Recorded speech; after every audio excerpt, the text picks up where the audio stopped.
Hey everyone, welcome back to our channel. Today, we're tackling a common car issue that's super frustrating.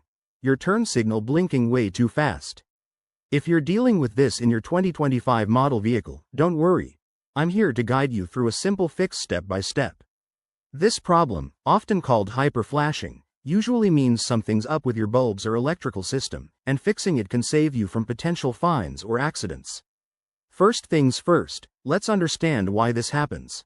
The most common cause is a burnt-out bulb. Your car's turn signal system is designed to blink at a steady rate, but if a bulb is out, it draws less current, making the others blink faster. Other culprits could include a faulty flasher relay or issues with the wiring.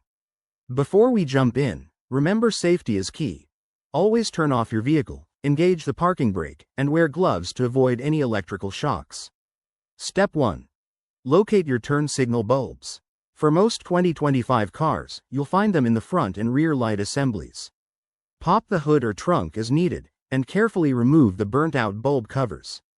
Inspect the bulbs for any signs of damage like blackening or breakage. If you spot a bad one, grab a replacement of the same type. Check your owner's manual for the exact bulb size. Next, swap out the faulty bulb. It's straightforward. Twist or pull out the old bulb, insert the new one, and secure it back. Once done, test your turn signal. If it's still blinking fast, move to step 2, check the wiring. Look for any frayed wires or loose connections around the light assembly. Use a multimeter if you're comfortable. It should read proper voltage when the signal is on. If wiring looks good, the issue might be with the flasher relay.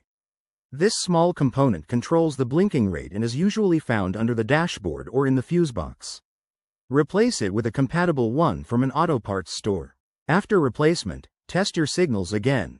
There you have it. With these steps, your turn signals should be back to normal. If you're still having trouble, it's time to consult a professional mechanic. Thanks for watching. Hit that like button if this helped. Subscribe for more car tips, and let me know in the comments if you have any questions. Drive safe, everyone.